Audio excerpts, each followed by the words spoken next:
말씀드린 대로 이사야서 53장에 1절부터 12절까지 있는데 반인 1절부터 6절에 있는 말씀을 오늘 첫 번째 시간으로 말씀을 나누려고 합니다. 고난받는 종 첫 번째 시간인데요.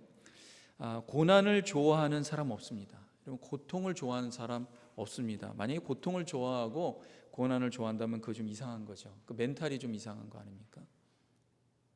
그런데 기독교의 복음에는 고난이 굉장히 중요한 위치를 차지하고 있습니다. 고난을 즐겨라, 고난을 기뻐해라, 그런 말은 하지는 않습니다. 그러나 고난과 고통이 이 복음에 굉장히 중요한 위치를 차지하고 있다는 것을 아셔야 됩니다.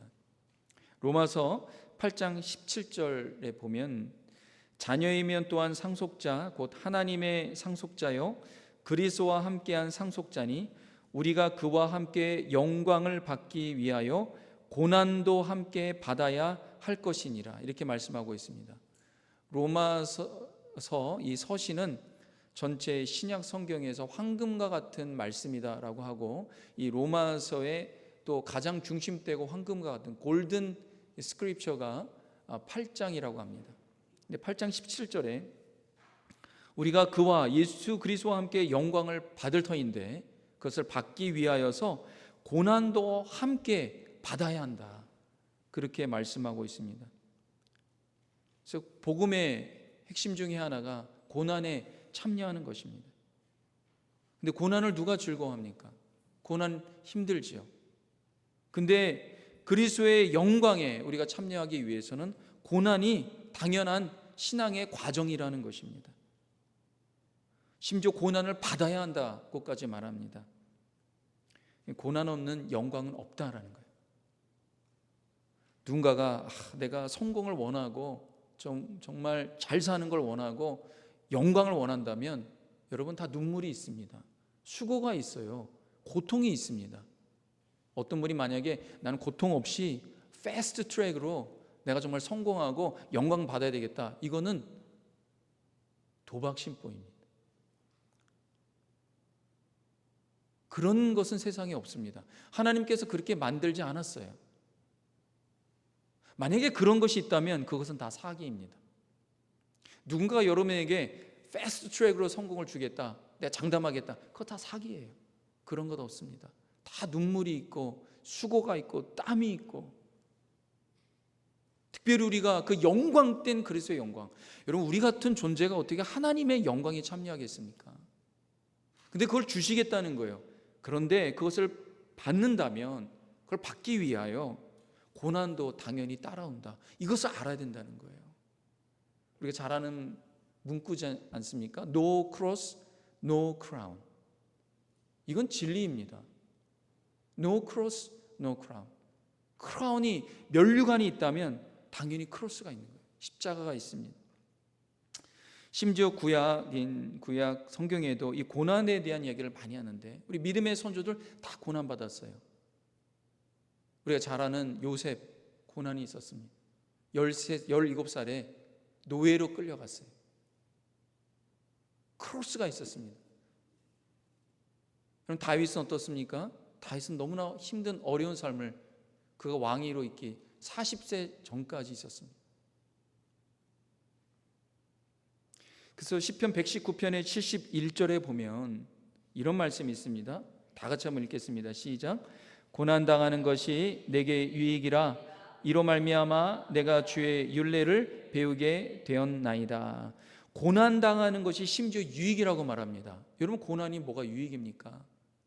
근데 고난이 당하고 난 이후에는 이것이 나에게 유익이 되었구나라는 걸 깨닫는다는 거예요. 특별히 하나님의 약속의 말씀, 그전에는 지식적으로 알았던 이 말씀이 이 내 삶에 적용이 안 됐는데, 고난을 당하고 나서야 내 삶에서 이 말씀이 얼마나 약속되고 소망되고 나를 살리는 말씀인지 비로소 깨달아 알았다라는 것입니다. 젊은 사람들이 어릴 때부터 교육을 받다가 대학교까지 교육을 받아요. 지식이 엄청납니다. 근데 막상 사회생활을 딱 하게 되면은 이 지식이 적용되는데 너무 힘든 거예요. 엄청나게 많은 시행착오와 어려움과 고난과 실패를 통하여서 이 지식이 비로소 내 삶에 체화되기 시작합니다.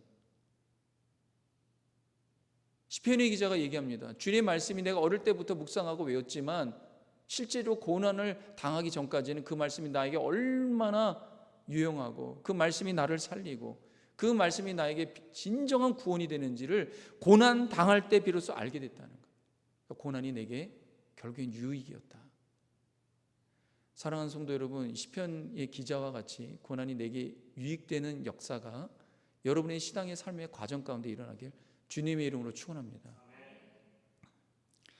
근데 이 유대인들이요, 본인이 소망하는 이 메시아는 고난받는 종으로 오시는 것을 원하지 않았어요.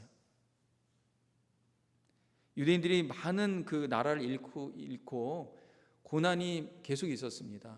그러니까 이 고난받는 우리, 고통받는 우리를 해방시켜줄 메시아가 뭡니까? 기름 부음 받은 자예요. 이 그리스도이죠. 헬라어로는 크리스투. 이걸 한국말로 그리스도라고 말한 거예요. 원래는 헬라어입니다. 크리스투. 영어는 크라이스트. 이게 원래 히브리어는 메시아거든요. 메시아는 기름 부음 받은 자라는 말이에요. 그러면 구약에서 누가 기름을 부었느냐? 왕, 제사장, 선지자예요. 특별히 다윗의 그 왕권을 이어받는 왕이 오셔서 고난받는 우리 민족을 좀 해방시키면 좋겠다. 그럼 그 왕은 어떤 왕이어야 됩니까? 능력이 많고 권위가 있고 카리스마가 있고 모든 사람들 휘어잡는, 심지어 이 세상의 모든 열방과 민족을 다 휘어잡아서 알렉산더와 같은 전 세계를 통일하고 고난받는 우리 민족을 해방시키고 우리가 그 세계를 통치하는 그러한 메시아 구원자가 오면 좋겠다. 그런 마음을 품고 있어요. 그래서 이 유대인들은 메시아가 정치적인 해방자이고 경제적 해방자이고 다윗의 왕권을 회복할 자로 소망합니다. 지금도 그래요. 그런데 하나님께서 이 이사야를 통하여서 앞으로 내가 보낼 내 아들은 왜 아들 아닙니까? 세상에 구원한 메시아로 보낼 텐데 그 아들은 이렇게 보낼 거다라고 예언한 것이 53장이에요. 근데 그 53장을 면밀히 보면 고난받는 메시아예요. 볼품없는 메시아입니다. 그래서 유대인들은 지금도 회당에서 정기 안식일 때 이제 금요일 저녁 되면은 이제 안식일이 시작되는 거 해가 지면 그리고 토요일 그 오전까지 안식일이 되는데 그때가 되면 회당에 유대인들이 모여요. 그럼 꼭 하는 순서가 있어요. 그 중에 하프타라라는 성경 봉독 읽는 시간이 있어요. 그때 가장 많이 읽는 그 말씀이 뭐냐면 토라, 창세기, 출애굽기, 레위기, 민수기, 신명기, 토라를 가장 많이 읽고 그 다음에 가장 많이 읽는 게 시편과 이사야예요. 이사야 말씀은 가장 많이 있습니다. 근데 이사야를 왜 많이 읽냐? 거기는 메시아에 대한 예언이 가장 많이 나와 있어요. 구원할 메시아, 앞으로 이 세상에 메시아가 올 텐데 이 메시아가 오면 세상에 진정한 샬롬의 역사가 일어나고 다윗의 왕권을 이어받아서 민족적인 해방이 일어날 거다. 그렇게 유대인들은 생각을 했어요. 그런 말씀들로 가득 차 있었기 때문에 이 성경 봉독 시간에 이사야서를 봉독하는데 의도적으로 이사야서 53장, 우리가 읽은 이 이사야서 53장을 뺍니다. 52장까지 읽고 53장은 스킵하고 54장으로 넘어가요. 특별히 바미츠바 성년식이 있을 때 13살의 성년식 할 때 그때는 정말 그 가족들의 축제입니다. 그래서 많은 사람들이 이제 그 13살 된 그 아이의 성년식을 위해서 친인척 친구 다 옵니다. 근데 그때 외우는 말씀이 뭐냐면 이사야서의 말씀을 외워요. 그때 스킵하는 것이 뭐냐? 53장을 스킵합니다. 왜 그렇습니까? 그들이 원하는 메시아는 영광의 왕이어야 되는 거예요. 능력의 왕이어야 되는 거예요. 근데 53장은 나오는 메시아에 대한 예언은 멸시받고 고난받고 중임당하는 종의 모습입니다. 그래서 그들이 생각하고 있는 메시아에 대한 열망과 하나님께서 이사야를 통하여서 앞으로 올 세상을 구원할 그 메시아의 그 말씀이 정면으로 충돌하는 거예요. 이것 때문에 굉장히 스트러글합니다. 읽기를 지금도 꺼려해요. 저는 이걸 보면서요 이런 생각이 들었어요. 지금까지 이 유대인들이, 근데 유대인들 하나님 지금도 사랑하세요. 첫 아들이거든요. 맏아들이에요. 하나님이 아브라함을 통해서 언약하신 첫 아들이에요. 첫 민족입니다. 근데 그들이 하나님의 말씀 전체를 다 보고 봐야지만 하나님이 보내신 자기들이 원하는 신이 아니라, 자기들이 원하는 메시아가 아니라 하나님이 이런 메시아를 우리에게 주셨군요. 그렇게 됐다면 아마 하나님의 아들 예수를 메시아로 알고 완전히 그 다음에 다른 양상이 됐을 거예요. 근데 지금도 하나님의 말씀을 편식하고 믿지 않으니까 여전히 어떻게 해요? 그들이 지금도 정치적으로, 경제적으로 그런 메시아를 꿈꾸면서 세상을 그렇게 다뤄가고 주장하려고 애를 쓰는 건 아닙니까? 그 세상에 문제가 있잖아요. 저는 이걸 보면서 하나님의 말씀을 편식하면 안 된다. 여러분, 편식이라는 것은 건강을 해칩니다. 주로 이제 우리 건강을 유지하려면 균형 잡힌 식단을 가지고 있어야 돼요. 내가 이 음식 좋다고 해서 제가 정말 건강에 안 좋은 음식만 좋아했어요. 튀김 음식, 햄버거, 피자, 아이스크림, 단 음식.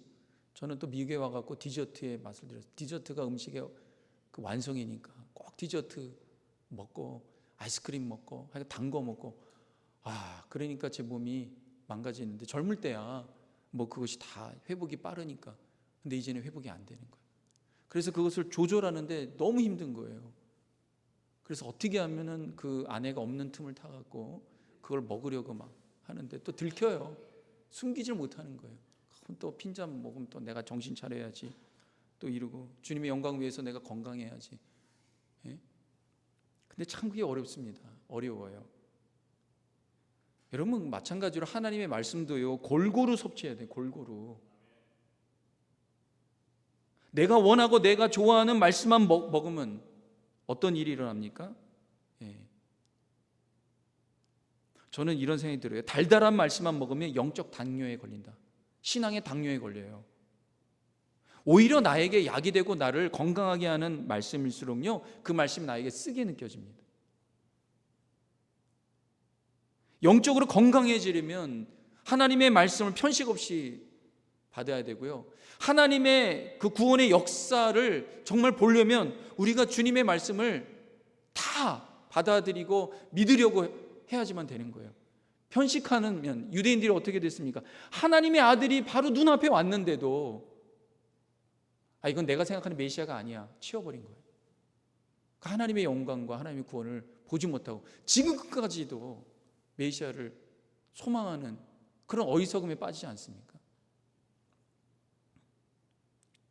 오늘은 유대인들이 극도로 꺼려하는 이사야서 53장의 말씀을 여러분에게 전하면서 예수 그리스도의 십자가의 의미가 우리에게 어떤 의미가 있는지 함께 나누면서 정말 복음을 더 깊이 묵상하고 복음으로 살아가는 저와 여러분 되기 바랍니다. 첫 번째는 이것입니다. 하나님께서 그분의 아들을 메시아로 이 세상에 보내실 때 메시아는 아름답지 않고 멸시받는 종으로 보낸다고 했어요. 아름답지 않고 멸시받는 종으로. 그것이 오늘 1절과 3절에 있는 말씀인데, 모든 사람들은 멋있고 예쁘고 아름다워지기를 원합니다. 아니, 어떤 사람이 나는 멋도 없고 볼품도 없고 매력이 없는 그런 사람이 되기를 원하는 사람이 어디 있습니까? 다 내가 멋지고 예쁘고 아름답게 원하죠. 아기 때부터 그렇습니다. 엄마가 까까옷을 입으면 그거 절대로 안 벗어요. 제 둘째 애가 엄마가 한번 까까옷을 줬는데 그게 자기에게 너무 이쁜 거예요. 그러니까 잠잘 때도 안 벗는 거예요. 하여간 뭐 일주일 내내 그 옷을 입으려고 해갖고 그거 쉽지 않았어요. 왜? 자기는 그 옷이 나를 이쁘게 하고 나를 멋지게 하려고 하니까. 그래서 요즘에는 뭐 이 성형이다 해갖고 얼마나 많은 사람들이 성형합니까? 근데 저는 그것을 비난할 마음이 없어요. 왜? 본인이 예뻐지겠다는데, 내가 좀 더 멋지게 살겠다는데. 그게 사람의 마음입니다. 심지어 이제 남자들도 성형한다 그래요. 제가 오늘 이제 목사님들 모임에 갔는데 목사님이 약간 다르게 보이는 거예요. 뭐가 달라진 것 같아. 뭐가 달라진 것 같아. 보니까 눈썹을 여기 그리신 거예요. 완전히 이렇게. 달라 보이는 거예요. 아니 그렇게 자기가 하면은 멋져 보이니까 비난할 수 없어요. 당연히 사람들은 외모가 멋있고 아름다워. 왜 그렇습니까? 사람이 따르고 사람이 좋아하고 호감을 표명하기 때문에 그래요. 제가 지난주에 차은우 아들아 미안해 했는데, 여러분 어머니들이 군대에서 정말 훈련받다가 고생한 아들보다 먼저 차은우에게 가잖아요. 왜 그럴까요? 잘생겼으니까. 외모가 좋으면 사람들이 좋아하고 따릅니다. 그래서 심지어 회사에 입사할 때 그 인터뷰 볼 때 그 외모를 외모를 본다는 거예요. 그러니까 입사하기 전에 많은 사람들이 성형한다는 거예요. 뭐라 그럴 수 없어요. 왜? 자기 생존이 달렸으니까.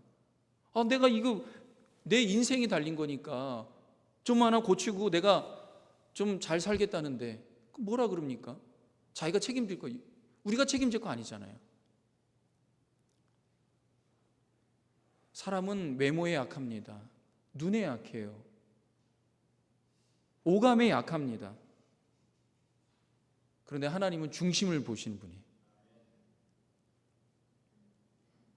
사람은 외모에 약하기 때문에 메시아가 만약에 정말 멋지고 아름답고 정말 능력이 출중하고 그냥 그 사람만 봐도 막 광채가 나고 이런 사람들이 확 따라갔을 거예요. 그럼 그게 진짜 믿음입니까? 너무나 볼품없고 아무도 사람도 따르지 않는데 저 사람은 정말 메시아야. 그건 진짜 믿음인 거예요. 성령의 역사가 아니면 이런 일이 일어날 수 없어요. 그러니까 하나님은 우리를, 인간을 너무 잘 아시기 때문에 그분의 아들 예수님을, 독생자 이 예수님을, 외아들 아닙니까? 이 세상에 보낼 때, 메시아로 보낼 때 정말 우리가 예수님을 정말 메시아로 진짜 믿으려면 우선 외모를 보면 안 되는 거예요. 하나님은 중심을 보시는 하나님. 왜? 인간은 외모에 너무나 쉽게 속기 때문에.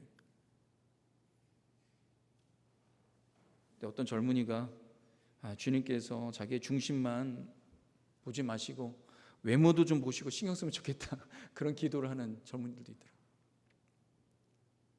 여러분, 하나님께 세상에 그의 외아들 예수님을 보내실 때 어떤 사람으로 보내십니까? 저는 이사야서 53장을 읽으면서 자기 아들이, 자기 딸이 멋지고 아름답게 예쁘게 태어나는 것, 모든 부모님이 원하는 거 아닙니까? 그러면 하나님께서 이 세상에 어떤 만물보다 가장 사랑하고 가장 이뻐하는 그 예수님이 이 세상에 태어날 때 어떤 사람으로 태어나기를 원하시겠습니까? 차은우요? 아무것도 아니죠. 100배, 10배, 수십만 배, 인류 역사상 가장 멋지고 가장 아름답고 가장 매력 덩어리인 그런 아들로 태어나기를 원치 않았겠습니까? 그러니까 화가들이요, 예수님 그릴 때 어떻게 그리냐면, 여러분 보십시오. 그림이요, 아주 금발에다가 멋지고 아주 너무 잘생긴 배우로 그렇게 그렸어요. 근데 실은 예수님은 원래는 그런 모습이 아니에요. 사람들이 예수님은 그런 모습이면 좋겠다. 근데 하나님께서 이사야를 통하여서 미리 내가 내 아들을 보낼, 이 세상에 메시아를 보낼 그 아들은 이런 모습이라고 미리 알려줬어요. 어떤 모습이냐? 2절 한번 보겠습니다. 다 같이 한번 읽겠습니다. 시작. 그는 주 앞에서 자라나기를 연한 순 같고 마른 땅에서 나온 뿌리 같아서 고운 모양도 없고 풍채도 없은즉 우리가 보기에 흠모할 만한 아름다운 것이 없도다. 하나님께서 그 아들 독생자 예수님을 내가 너를 세상에 보낼 때는 이런 사람으로 보낼 거야.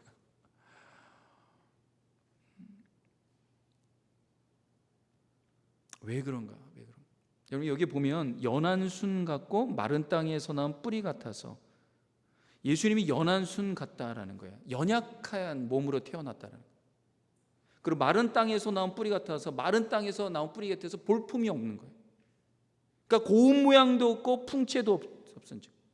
그러니까 예수님이요, 이 땅에 오실 때요, 보통 사람 에버리지보다도 못한 모습으로 태어난 거예요. 외모와 몸과 모든 부분에서 평범 미달인 분으로 태어나요. 그래서 처음에 사람들이 예수님 볼 때요, 이 사람이 메시아일 거라는 건 생각도 못했어요. 나사렛에서 무슨 선한 것이 나올 수 있느냐. 여기서 우리가 보기에 흠모할 만한 아름다운 것이 없도다, 전혀 매력적이지 않다는 거예요. 미국에서요, 장관이나 대통령, 장관, 국회의원, 장군 회사 CEO가 되려면 우선 키가 185 이상이 정도 돼야 된다. 보통 보면 다 190이에요. 여러분 보시죠. 미국에 있는 대통령들이 키가 다 185, 192 이상입니다. 왜냐? 경영학적으로 볼 때 훤칠하고 풍채가 크고 그러면 사람들이 더 따른다는 거예요. 리더십에 그 분위기가 있기 때문에. 그런 사람이 어떤 아우라가 있다는 거예요. 여러분, 아우라는 한국말이 아닙니다. 이거 라틴어예요. 아우라. 무슨 뜻이냐면 바람, 숨결, 미묘한 기운이란 뜻이에요. 그래서 일반적으로 이걸 어떻게 쓰이냐면은 아우라라고 할 때 그 사람이 풍기는 어떤 분위기, 카리스마, 특별한 존재감을 말합니다. 세상에서 성공한 사람들, 소위 그렇게 말하는 사람들은 이런 어떤 아우라가 있다는 거예요. 근데 예수님은요, 그런 아우라 자체가 없다는 거예요.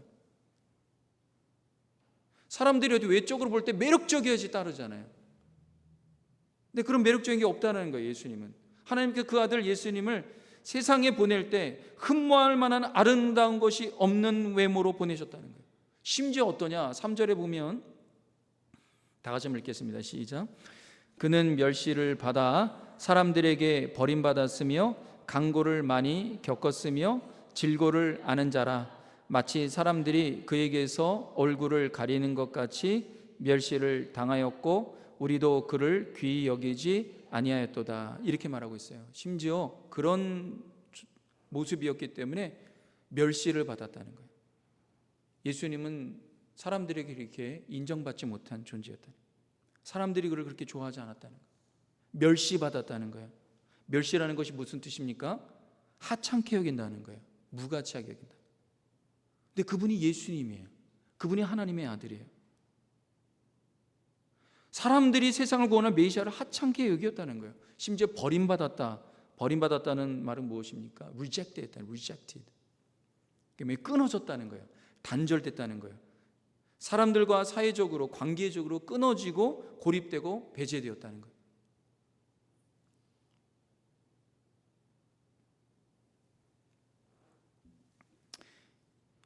여기서 또 이런 말이 있습니다.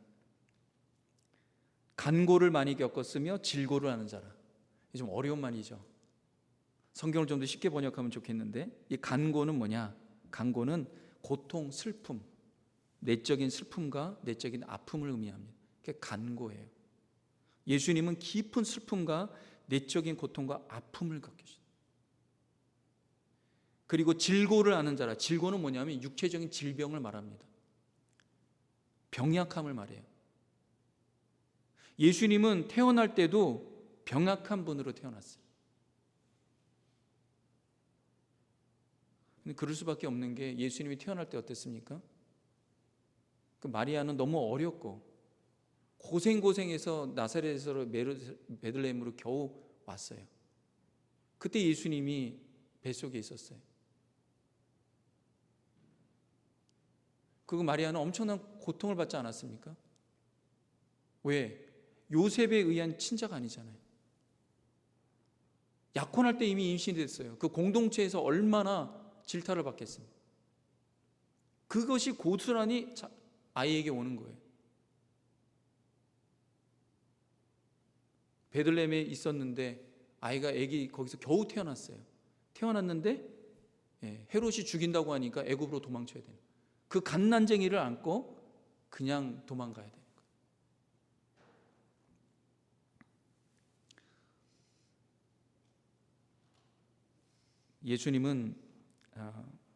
그래서 예수님이 십자가를 지실 때 보면은 보통 성인 남성이 견딜 수 있는 데까지 육체를 버티지 못하셨습니다.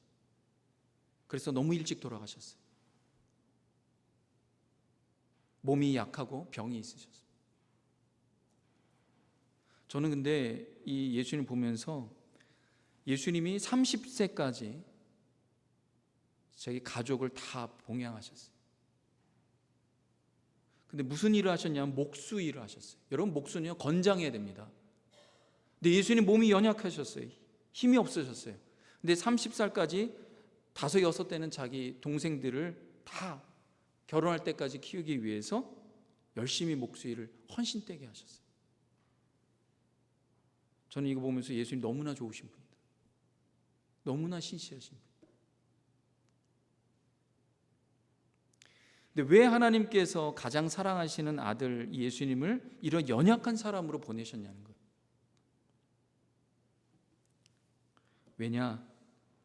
연약한 우리 사람을 고치고 살리고 구원하기 위해서 예수님을 상처받은 치유자, 상처받은 구원자로 이 세상에 보내신 거예요. 예수님 원래 약하고 병이 있고 멸시받을 만큼 하찮은 분이 아닙니다. 전혀 그런 분이 아니에요. 예수님은 어떤 분입니까? 하나님과 동일한 본체이세요. 예수님은 하나님 나라의 영광과 권세를 다 갖고 계신 분입니다. 그분은 말 한마디만 하면 천군 천사가 그냥 움직이고 한마디에 만물이 진동하는 그런 분이에요. 근데 하나님께서 예수님 이 세상에 메시아로 보내는데 너무나 약한 그러한 존재로, 사람으로 이 세상에 보내주셨어요. 저는 이것을 보면서 하나님께서 우리를 진짜 진심으로 구원하기를 원하시는 거예요. 이걸 알았어요. 진심으로. 만약 그렇지 않다면 하나님이 대충 이 세상에 가서 그냥 사람들과 살다가 십자가에 지고 와, 막 그런다면 이런 모습으로 하지 않죠. 왜 이렇게 하셨냐? 하나님께서 예수님이 너는 사람의 모든 연약함, 모든 허물, 모든 죄, 모든 심지어 병의 문제, 내면의 문제, 마음의 문제, 생각의 문제, 모든 것을 다 알고 진짜 구원하기, 이 세상을 구원할 메시아가 되면 좋겠다. 예수님께서 네 아버지 제가 그렇게 하겠습니다. 그러니까 이 53장을 보면 하나님이 우리를 얼마나 사랑하시고 우리를 얼마나 진심으로 구원하기를 원하시는지 그걸 우리가 알 수 있어요. 그래서 하나님 그 아들을 메시아로 이 땅에 아픔과 고통, 연약함을 모르는 수평인간처럼 보내신 게 아니에요. 사람의 모든 약함을 다 아는 모습으로. 그래서 예수님은 인간의 모든 아픔과 슬픔과 병과 고뇌를 다 안팎으로 다 겪으셨어요. 심지어 예수님이 십자가에 죽으시고 고난받으시고 죽으셨어요. 너무나 진심이에요. 그래서 십자가는 하나님께서 그의 모든 것을 쏟아부으신 구원의 최고의 절정이다.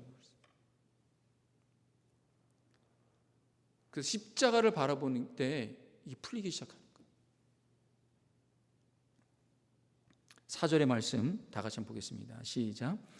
그는 실로 우리의 질고를 지고 우리의 슬픔을 당하였거늘 우리는 생각하기를 그는 징벌을 받아 하나님께 맞으며 고난을 당한다 하였노라. 그는 실로 우리의 질고를 지고 우리의 슬픔을 당하였거늘 우리는 생각하기를 그는 징벌을 받아 하나님께 맞으며 고난을 당한다 하였노라. 5절 한번 보겠습니다. 다 같이 한번 읽겠습니다. 시작. 그가 찔림은 우리의 허물 때문이요 그가 상함은 우리의 죄악 때문이라. 그가 징계를 받음으로 우리는 평화를 누리고 그가 채찍에 맞음으로 우리는 나음을 받았도다. 아멘. 예수님이 십자가에 찔리시고 상하시게 된 것 우리의 허물과 죄. 그분이 이렇게 병약한 모습으로 이 땅에 오신 것은 연약한 우리를 고치고 구원하고 살리시기 위한 주님이 친히 그것을 담당하신 놀라운 그분의 사랑이고 은혜입니다. 근데 사람들은 그가 하나님께 징계를 받는 것처럼 생각했다는 거예요. 참 우리가 착각이 많은 것 같아요. 겉으로 눈에 보이는 착각. 눈에 보이는 것이 다라고 생각하는 거예요. 그리고 추측하는 거예요. 왜 우리는 외적인 것밖에 못 보니까. 그런 오해로 인하여서 하나님의 진정한 구원의 계획과 성령의 역사로 왜곡하는 경우가 얼마나 많은지 모릅니다. 실은 예수님의 그 모든 고난은 우리의 허물과 우리의 죄악 때문에 있는데 하나님에게 징계를 받아서 그렇게 나약하고 병들고 비참하게 죽었다고 생각하는 거예요. 전혀 그것이 아니에요. 오히려 우리의 연약함과 우리의 허물과 우리의 죄악을 위해서 그분이 친히 이 모든 것을 담당하셨어요. 왜? 진짜 진심으로 우리를 살리고 고치고 구원하기 위해서. 요즘은 무통분만이나 재앙절개로 인해서 아기를 낳는 고통이 여자들에게 좀 덜하다고 합니다. 그래도 아기 낳을 때 고통이 있어요. 여전히 고통이 있습니다. 남편들이 아기를 낳는 아내의 고통을 알겠습니까? 전혀 몰라요. 전혀 모릅니다. 아기를 낳는 아내를 위로한다시고 이런 얘기하면 큰일 납니다. 나도 군대에서 그 이상으로 정말 힘들었어. 큰일 나는 거예요. 큰일 나는 거예요. 평생 욕먹습니다. 남편이 아기를 낳을 때 웃어도 안 돼요. 그냥 무표정으로 가만히 있어야 돼요. 밥도 먹으면 안 됩니다. 혼자 맛있게 피자, 햄버거, 콜라, 아이스크림, 통닭 먹었다가 큰일 나는 거예요. 아기 낳을 때는 전날부터 금식해야 되는 거예요. 그래도 머리 뜯깁니다. 왜? 그 고통이 얼마나 큰지. 이 아내에게 진짜 큰 위로는 뭘까요? 친정엄마가 와서 내 딸 너무 힘들었지. 너무 힘들지. 고생 많았다. 그 말 한마디가 위로가 되는 거예요. 왜? 엄마가 자신을 그런 고통 가운데 아기를 낳기 때문에. 하나님이 예수님을 통하여서 우리를 그렇게 채우라고 고통을 함께 하시고 진짜 구원하게 했어요. 그러니까 하나님의 예수님을 통한 구원은요, 진심이에요. 53장입니다. 여러분, 암 환자나 심한 병에 걸린 사람에게 진짜 위로가 뭘까요? 실은 건강한 사람의 말은요, 전혀 위로가 되지 않는다고 합니다. 건강한 사람이 와서 좀 힘내세요. 그게 오히려 자기를 너무나 불편하게 한다는 거예요. 어떤 사람의 말이 위로가 될까요? 동일한 암 환자의 한마디의 말과 그 암 환자의 미소가 진짜 위로가 되고 소망이 되는 거예요. 온 인류가 예수 그리스도의 말씀과 그분의 십자가의 그 사건이 복음이 되고 소망이 되고 위로가 되는 게 뭘까요? 예수님이 우리가 가진 모든 연약함, 모든 허물, 모든 죄악을 진짜 다 경험하시고 다 모든 것을 채울하시고 하나도 비끼는 것 없이 다 경험하시고 깨닫고 그리고 죽으셨기 때문에 그래요. 그래서 예수 그리스도의 복음을 우리가 진짜 듣게 되면요, 사람이 변화가 일어나기 시작합니다.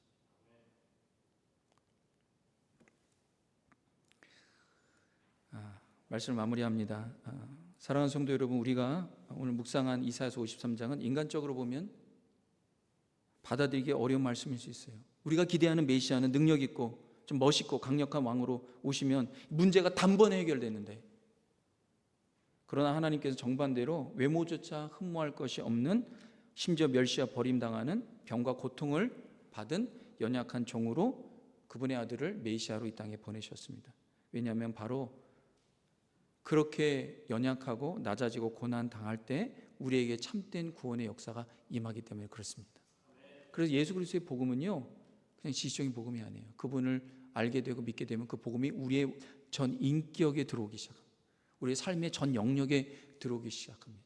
그래서 모든 영역에 복음의 역사가 일어나기 시작합니다. 이렇게 우리를 진심으로 구원하길 원하시는 하나님의 그 사랑을 우리가 받고 그분을 찬양하며 여러분의 삶의 신앙의 여정 가운데 예수 그리스도가 임하여서 주님이 복음으로 소망으로 여러분의 구원으로 임하길 주님의 이름으로 축원합니다. 기도하겠습니다. 하나님 감사합니다. 우리를 진심으로 구원하길 원하시는 하나님의 그 놀라운 사랑에 힘입어 믿음으로 살아가는 복된 성도들 다 되도록 역사하여 주시옵소서. 예수님의 이름으로 기도합니다. 아멘. 우리 잘해서